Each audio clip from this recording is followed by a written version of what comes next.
رات کی تاریکی ابھی بھی چاروں طرف پھیلی ہوئی تھی۔ میں اپنے کھیتوں میں پانی لگانے کی باری کے باعث آج ٹھنڈ کے باوجود دل مار کر آیا تھا۔ ویسے بھی سردی کی رات میں گرم لحاف اور جوان بیوی دونوں کو چھوڑ کر آنا بڑے حوصلے کی بات ہے۔ میں بھی اب تک اپنی بیوی کی گرمی کو اپنے جسم کے روم روم میں محسوس کرتا ہوا اس سردی کا خوشی خوشی سامنا کر رہا تھا۔ پانی لگانے کے بعد میں نے جیب سے سگریٹ کا پیکٹ نکالا اور کھیتوں کے کنارے بنی ایک چھوٹی سی پگڈنڈی پر جا بیٹھا۔ ایک دو کش لینے کے بعد سردی سے ٹھٹھرتے ہاتھ پاؤں میں کچھ زندگی محسوس ہونے لگی۔ میرے دل میں گزری ہوئی رات کے حسین لمحے کسی فلم کی طرح گھومنے لگے اور دل مسحور کن کیفیت میں جھومنے سا لگا۔ نورا کی خود سپردگی کا نشہ کسی بھی اعلیٰ درجے کے قیمتی نشے سے کم نہ تھا، اور جب سے نورا میری زندگی میں آئی تھی مجھے کسی بھی مصنوعی نشہ کی طلب نہیں رہی تھی۔ ابھی میں اپنے نشہ میں ڈوبا نہ جانے کیا کیا سوچتا کہ صبح کی پوپ پھٹی اور آسمان پر اندھیرے کا راج کم ہونے لگا۔ اچانک میری نظر اس سائے پر پڑی جو روشنی کی طرف پیٹھ کیے چلا آ رہا تھا۔ جب فاصلہ کچھ کم ہوا تو سایہ عورت کی شکل اختیار کرنے لگا۔ میں حیران تھا کہ یہ کون عورت ہے جو اس سردی کی پرواہ کیے بغیر نہ جانے کہاں سے گاؤں کی جانب بڑھ رہی تھی۔ وہ خالی ہاتھ تھی، چونکہ روشنی کی طرف اس کی پیٹھ تھی، اس لیے میں اب تک اس کا چہرہ نہیں دیکھ پایا تھا۔ تجسس اور فکر نے مجھے اکسایا اور میں اپنی جگہ سے اٹھ کر اس کی جانب بڑھا، اور جیسے ہی میں اس کے قریب پہنچا تو اسے دیکھ کر چونک پڑا۔ وہ لنگڑے فضلو کی بیوی میرا تھی۔ اس کی چال میں ایک ایسی نشیلی لچک تھی جو اس کی جوانی سے بھرپور سراپے کو قیامت خیز بنا رہی تھی۔ آنکھوں کے گلابی ڈورے رات کے رت جگے کی کہانی بیان کر رہے تھے۔ شاید آج پہلی بار ہی کسی نے اس وقت اسے گاؤں میں آتے دیکھا تھا، مگر اس کے چہرے پر بدنامی کے خوف کا سایہ تک نہ تھا۔ وہ بے باک نظروں سے مجھے گھور رہی تھی۔ میں نے خاموشی کو توڑا، کیوں بھابی، کہاں سے آ رہی ہو؟ وہ بھی سویرے سویرے، خیر تو ہے نا؟ اس نے مجھے اور میری بات کو یکسر نظر انداز کر دیا اور اپنا قدم آگے بڑھا دیا۔ ارے او بھابی، رک تو جا، کچھ بول تو صحیح، یا میں یہ سمجھ لوں کہ آج تک گاؤں والے تیرے بارے میں جو باتیں کرتے ہیں وہ بالکل ٹھیک ہیں۔ وہ مڑی اور غصہ سے بولی، کیا بولتے ہیں یہ گاؤں والے؟ اور تو کیا یہاں کا پنچ ہے جو سوال کر رہا ہے؟ مگر میں تو آج اس کی کھوج لگانے کا تہیہ کر چکا تھا۔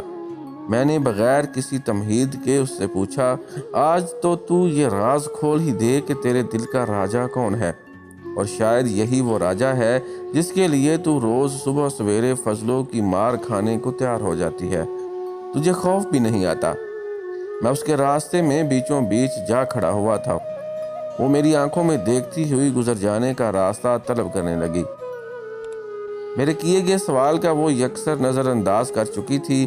فضلو میرا گہرا دوست تھا، یہ بات صرف وہ نہیں پورے گاؤں کو معلوم تھی، اور اسی دوستی کے ناطے مجھے یہ سوال پوچھنے کا پورا حق حاصل تھا۔ گاؤں میں لوگ میرا کے بارے میں کوئی اچھی رائے نہیں رکھتے تھے، عورتیں تو ویسے بھی اسے منہ لگانا پسند نہیں کرتی تھیں۔ آئے دن اس کے گھر سے صبح سویرے لڑائی جھگڑے کی آوازوں کا آنا اب کوئی نئی بات بھی نہیں رہی تھی، مگر یہ سب کی سب باتیں بس شک کی بنیاد پر تھیں، جس کی وجہ سے آج تک کوئی بھی میرا سے سوال کرنے کی ہمت نہیں کر پایا تھا۔ ایک زمانہ تھا جب میری بیوی نورا اور اس کی آپس میں بڑی گاڑی چسنتی تھی، مگر شادی کے بعد دونوں ہی ایک دوسرے سے الگ ہو گئیں۔ میں نے کئی بار نورا سے میرا کے بارے میں جاننے کی کوشش کی، مگر ہر بار وہ بڑی ہوشیاری سے بات پلٹ دیتی تھی۔ ویسے ذاتی طور پر کسی کو اس سے کوئی شکایت بھی نہ تھی، وہ سارے ہی کام جو گاؤں کی ہر عورت کی ذمہ داری میں شامل ہوتے ہیں اسی طرح نبھاتی تھی جیسے دوسری عورتیں، مگر آخر وہ کیا بات تھی جو اس کے اور فضلو کے درمیان تھی، یہ کوئی نہیں جانتا تھا۔ فضلو کی میرا سے شادی بھی ایک سوالیہ نشان تھی۔ کہاں جوانی کے رس سے بھری میرا اور کہاں مریل فضلو، نہ شکل نہ صورت، اور سونے پہ سہاگا کے ایک ٹانگ سے لنگڑا بھی۔ ہاں، جہاں تک پیسوں کا معاملہ تھا تو فضلو کی باپ کی جائیداد پورے گاؤں میں سب سے زیادہ تھی، اور لوگ بھی گھر میں گنتی کے تھے، بس فضلو اور اس کا باپ۔ ماں تو فضلو کی پیدائش پر ہی چل بسی تھی، باقی نہ کوئی آگے اور نہ کوئی پیچھے۔ گاؤں کا ہر غریب کسان فضلو کو اپنی بیٹی دینے پر تیار تھا، مگر قرعہ نکلا تو میرا کے نام، جس کی ایک جھلک کے لیے فضلو دن بھر اس کے دروازے کے سامنے اپنی ایک ٹانگ پر کھڑا رہتا تھا۔ وہ بھی پیدائشی لنگڑا نہ تھا، آج بھی وہ اپنی اس خامی کو ذہنی طور پر قبول نہ کر پایا تھا۔ میرا نے اس سے شادی پر انکار کر دیا تھا، مگر اس کے گھر کی غربت کو فضلو نے منہ مانگے داموں خرید لیا تھا۔ میرا کے گھر کی مجبوری اپنی جگہ تھی، مگر میرا کا پراسرار رویہ بھی گاؤں والوں کے لیے ایک دلچسپ موضوع تھا۔ آج میں اس راز کو جاننے کا سوچ چکا تھا۔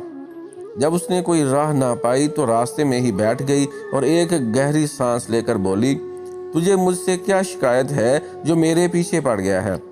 میں اپنی مرضی کی مالک ہوں، جہاں دل چاہے گا جاؤں گی، جس سے مرضی ملوں گی۔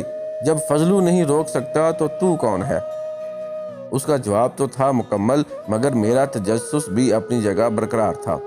میں نے ترچھی آنکھوں سے اس کے چہرے کی سرخی کو پڑھنے کی کوشش کرتے ہوئے کہا، بات تو ٹھیک ہے بھابھی تیری، مگر تو ہمارے گاؤں کی اور میرے دوست دونوں کی عزت ہے، اور گھر کی عزت رات کے اندھیرے میں گھر سے نکل کر صبح کی روشنی میں واپس پلٹے تو سوال تو اٹھتا ہے نا۔ وہ زور سے ہنسی۔ گاؤں کی عزت، دوست کی عزت، آیا بڑا۔ جو لوگ اپنی عزتوں پر نظر لگائے بیٹھے ہوں ان کے منہ سے یہ سوال اچھا نہیں لگتا۔ اس کی بات سچ تھی، اب بھی گاؤں کے لوگ اس کو دیکھ دیکھ کر آہیں بھرتے تھے۔ وہ جس رستے سے گزرتی تھی لوگوں کی نگاہیں وہاں جم سی جاتی تھیں۔ اس کی چال کا البیلا پن لوگوں کو آہیں بھرنے پر مجبور کر دیتا تھا۔ اوپر سے لوگ فضلو کی قسمت پر رشک کرتے تھے، مگر دل ہی دل میں فضلو سے حسد اور کوستے تھے، کیونکہ ہر کوئی شادی کے بعد بھی فضلو کی بیوی کو اپنی محبوبہ بنانے کے چکر میں تھا، مگر کامیاب نہیں ہو پا رہا تھا، کیونکہ میرا گاؤں میں کسی کو منہ نہیں لگاتی تھی۔